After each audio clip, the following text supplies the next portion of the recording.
Good morning, my name is Argo Vermeer. Welcome to my channel, and today we're going to be talking about why justice has nothing to do with the law.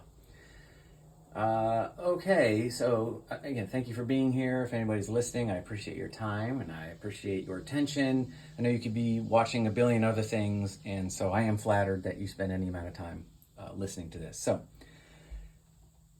One of the things that I find a little bit troubling in the world is how people cannot conceptualize an existence outside of the auspices of the nation state. Man must be governed, and this is just the way it is.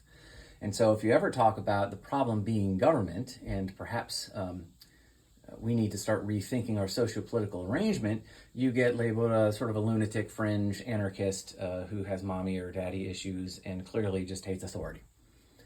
And it's not true. And it's just simply not true. It's just simply you take somebody like me who just examines the philosophical assumptions which underwrite government.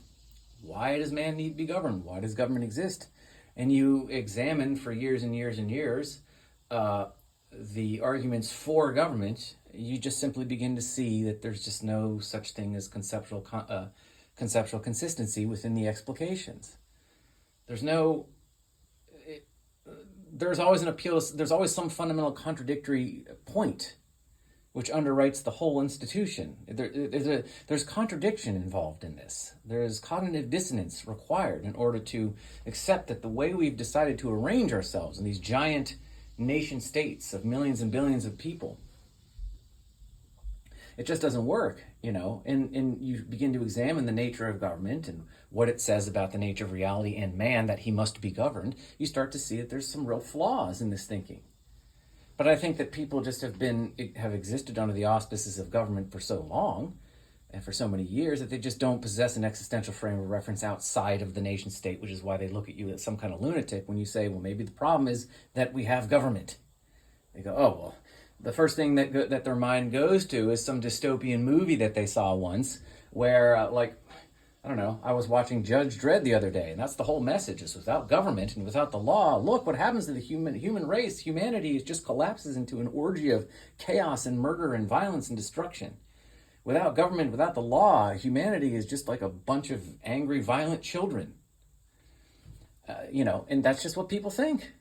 So anyway, I'm going to illustrate to you today why that isn't true and why there are some real rational issues with law and government and the sort of silliness of thinking that the law has anything to do with justice. The law cares about you at all. You as an individual, and certainly the law doesn't care about you as an individual, and the law doesn't care about you, the people, relative to the ruling class. That's not what the law is. A legal ethic, and legal ethics are about obedience to an authority. It has nothing to do with morality and what you want and what's good for you. All that is required you to be ethically perfect and just relative to the law is your unwavering obedience to your political authority. That's it. The only ethical criteria to law is your undying obedience, period, to whatever the political authority tells you to do. The moment you stand up and go, wait a minute, you are now acting contrary to law and therefore are appealing to a different ethic. Your right to make your own choice. That's morality. That's not legality. That's not law.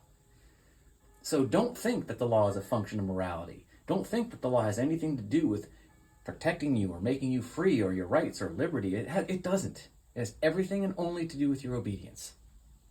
What we want to do is we want to pretend that the law can be synthesized with morality, and it cannot. Morality and legality are entirely different ethical propositions that proceed from entirely different metaphysical primaries, entirely different descriptions of the nature of man and reality.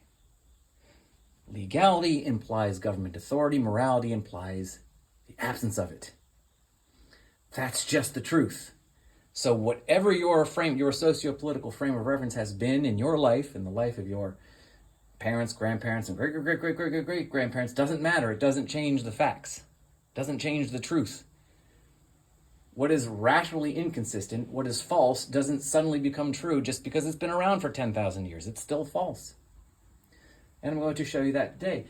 So I was watching this short video And there was a short video of a professor in a classroom, and the professor was standing up and he was asking his classroom, he was going, why do we need the law? And this was just a short video. It was clearly trying to make some kind of ethical point here. And so there's no context. It's not part of a movie. There's no context to it. We don't understand anything about the characters in it. It's just a short 2-minute long clip. Okay. So the professor's standing in the classroom and he says to the class, why do we have law? What is the law for? And one kid raises his hand and says, to keep us safe, to protect our property. Another one raises her hand and says, to protect our rights, to protect freedom and liberty, something like that. And the third one raises their hand and says, it's about justice. And the professor goes, aha, yes, it's about justice. The law is about justice. Okay, now remember that's important. The law is about justice.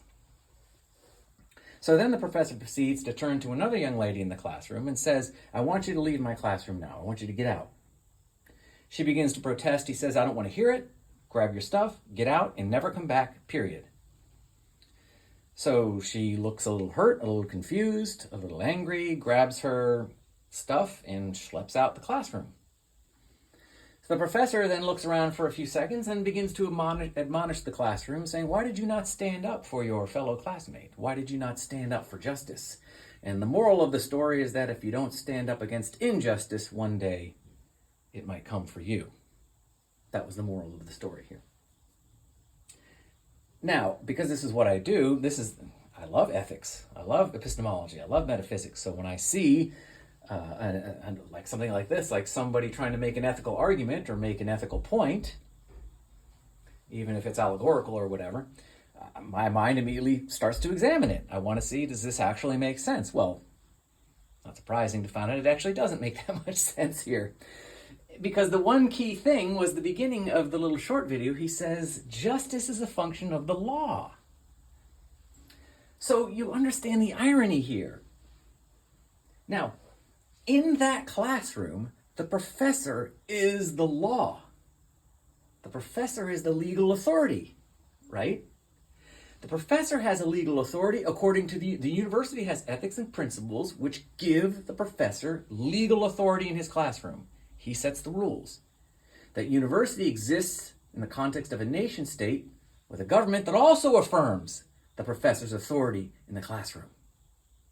So in the classroom, the professor is the law, meaning that he is the authority of the law, meaning that without authority, without the authority to enforce it, to compel people by violence or threats of violence into obedience to the law is neutered. It's impotent. The law doesn't exist. It's not there without the authority. It is corollary to the authority. The law is the ethic which validates the existence of the established political authority. Without the authority first, you don't have law. The law is the ethic of authority. Authority dictates truth, and the law is the behavior you will engage in service to the truth that the authority has dictated to you. Okay? So when I say the professor is the law, I mean this is a corollary relationship between political authority and the behavior you shall engage in, whether you like it or not. That's the law. There's a corollary here, right? So in that classroom, the professor is the law, and he is wielding his legal authority. So the students, by saying nothing and allowing the professor to met out the law as he sees fit, the students were actually acting perfectly just. Justice is from the law. He is the law. And therefore, they were simply obeying his legal authority, which was in keeping with justice. Okay? Justice is from the law. He's the law. They were being perfectly just by allowing him to met out the law as his right to do. Okay? So that's the fundamental irony there. The irony wasn't that they weren't standing up for injustice. The irony is that they were acting completely just by allowing the professor to be the law.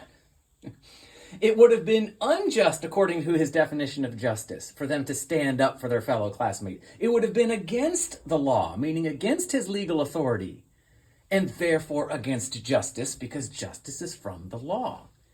See, this is the problem. See, political authority wants to have its cake and eat it too. It wants to be a tyrant. It needs to be a tyrant. It exists to be a tyrant. But when it actually tyrannizes, it blames the people for not standing up to its tyranny. You see, why do we have the law? Why does the law exist? Why do we have government? Well, if you examine the metaphysics and you cut through all the smoke and the smoke screen and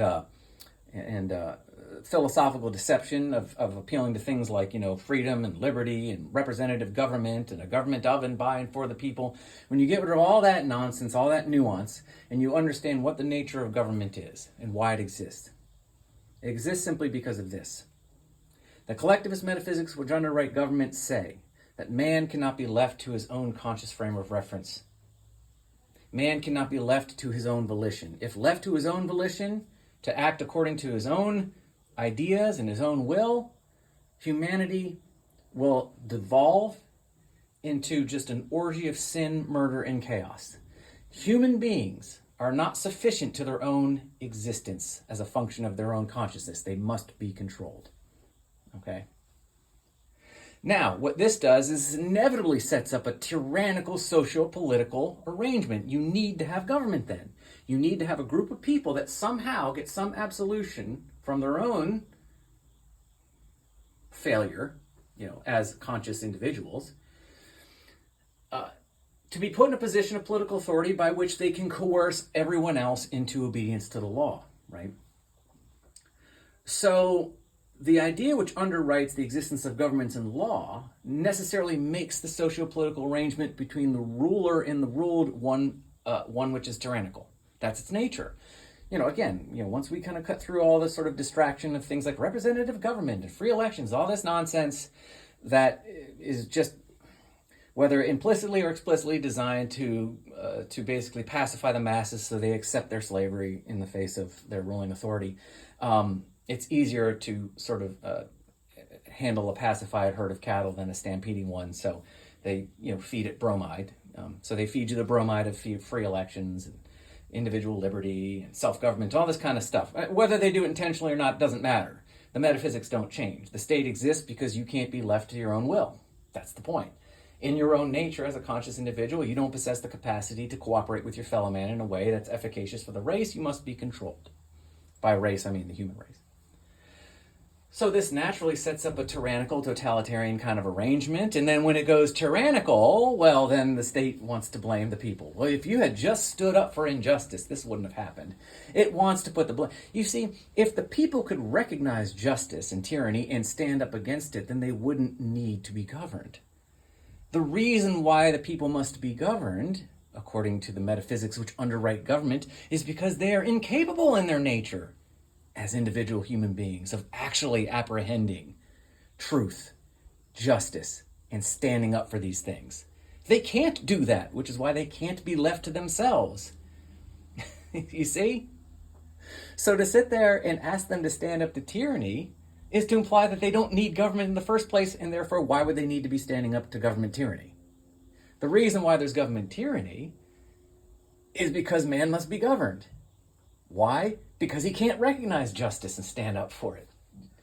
I hope this is making sense. Do you see the contradiction? So this idea is the government, we set up this social political arrangement, which is by its very nature tyrannical. And then when it inevitably becomes tyrannical, the government wants to blame the people for not standing up against its tyranny.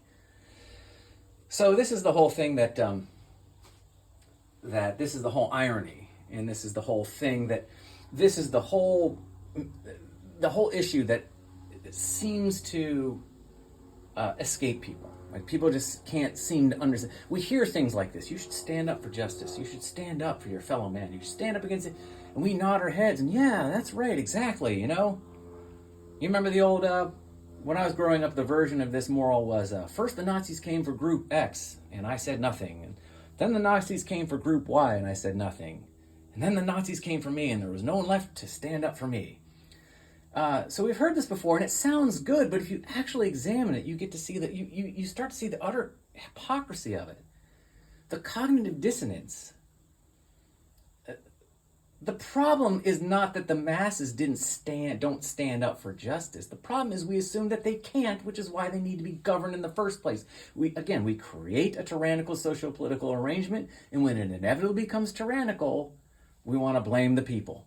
And the government stands up and performs acts of moral atrocity. Look what you made me do. Look what we had to do. If you just had stood up to us, we wouldn't have done this, So that's the thing that's basically the message here. The message is, the irony is all over it, but we've certainly lost the ability to sort of observe it. And sometimes people will say something like, well, the reason why we need government, we need to protect the innocent, right? The people need to be protected from those who will do violence against them. You see, so we need to install a powerful group of rulers who can protect the people from the evildoer who will exploit them and do mean, bad things to them. But of course, when the person who exploits them and does mean, bad things to them is their own government, then we want to say, well, why didn't you stand up to the government? Well, again, if they were capable of standing up to mean, bad people, they wouldn't need to be governed in the first place. So you can't even use that argument. Oh, we have to stand up for the innocent. We need government to stand up and protect the innocent because they can't stand up for themselves against the bad men. But when the bad men become the government, they go, why didn't you stand up for the bad? Why didn't you stand up to the bad men? So it's this whole kind of crazy contradiction. And again, you can think I'm some kind of fringe anarchist, somebody with daddy issues who just doesn't like authority.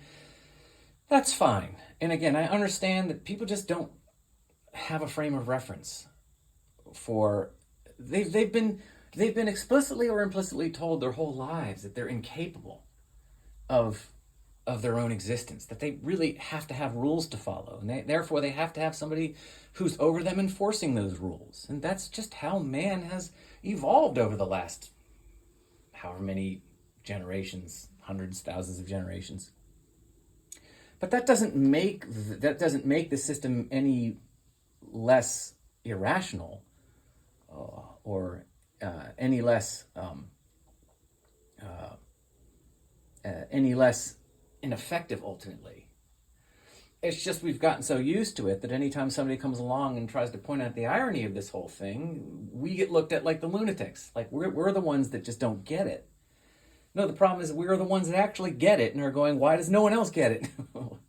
And the other thing, and again, the other problem is that people will sometimes, they're like, yeah, but even if I, like, let's say, argue, even if I accept your point of view, even if I accept that what you're saying is true, you can't just let 350 million people do whatever they want, right? There have to be rules, which of course by rules, you have to have rulers. The anarchists like to say, rules doesn't necessarily mean you have to have rules, but it doesn't mean you have to have a ruler. Well, yeah, it does. Rules imply a ruler. Rules are a legal ethic, and a legal ethic requires an authority. You do have to have morals, and you do have to have people acting morally, but that's not the same thing as rules. But anyway, they'll say, oh, how do we do that? We can't have this many people just doing whatever they want. And the reason why I think a lot of people are skeptical of listening to people like me who try to point out the failures, the philosophical failures of government and law, is because, again, they're kind of a slave to this nation-state concept. Yeah, obviously, in a truly cooperative society, it would have to be massively high trust.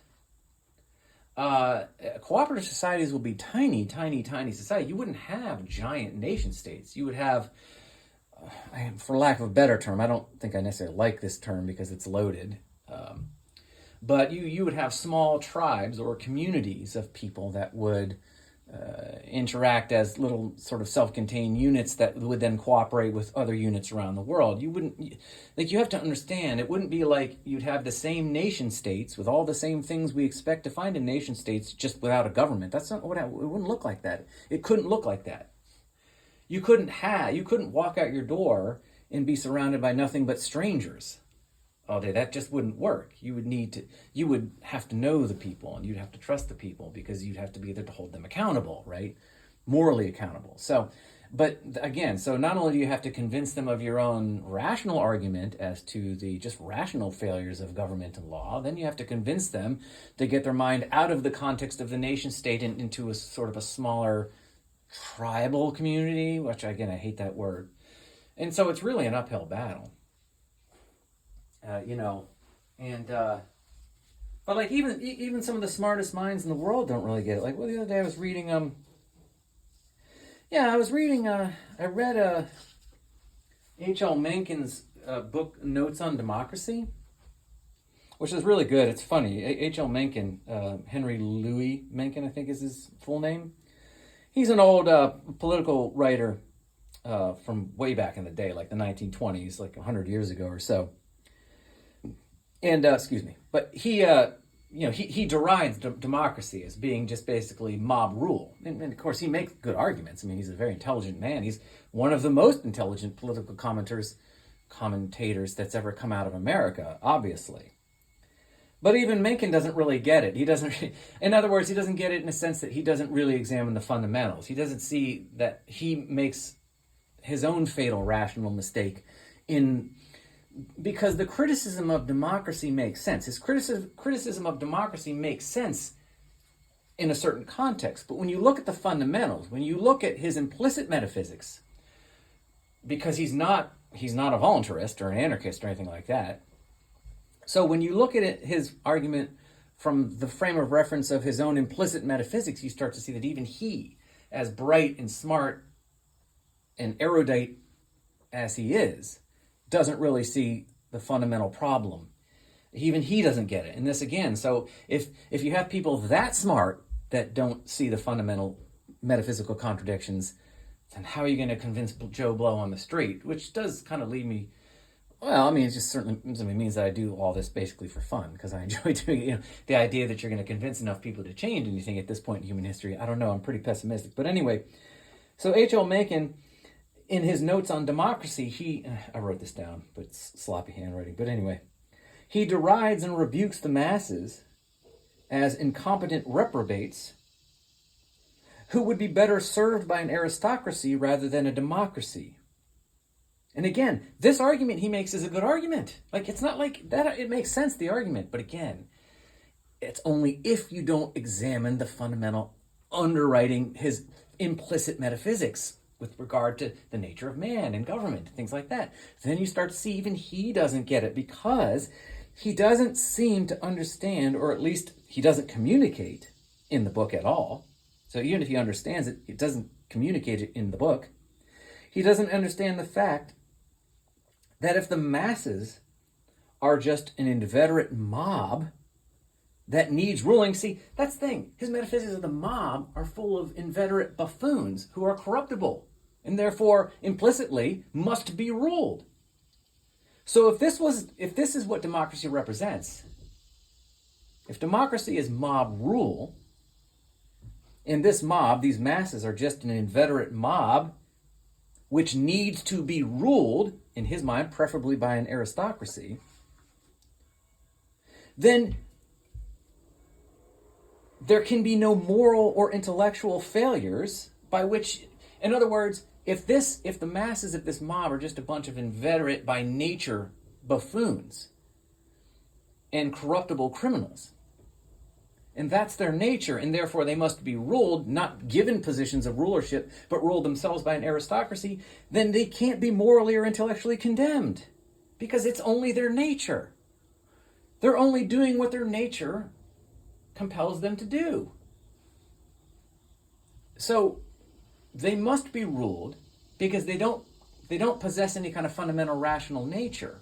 So they're like animals, which means you can't morally condemn them for governments which are established based upon their particular characteristics.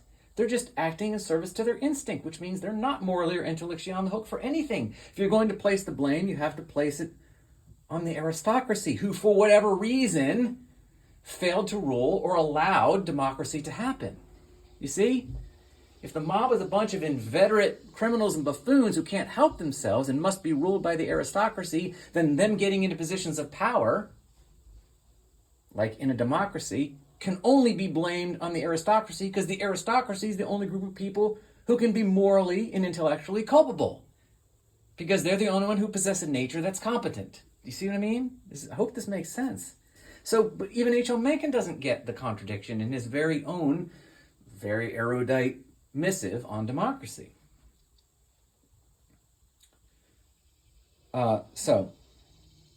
Anyway. But the moral, the message of this upload is simply this. If the people cannot be put in charge, because the people, the masses, possess only or merely an instinctive nature like that of an animal, then they can never be on the hook for upholding justice, right? Man must be ruled because you cannot trust their ability to think. Their cognition, their consciousness is insufficient. Therefore, they must be ruled. They're like an animal that way, and they act more according to instinct. Free will is impotent. Their free will is impotent to truth in acting in service to it, which fundamentally translates to they will act more according to the instinct of an animal, which means that they will become mendacious, avaricious, and chaotic ultimately, and therefore must be ruled. And if that's the case, then they can never be on the hook for upholding justice and recognizing tyranny. Thus, the only people who can be responsible for injustice and tyranny is the authority.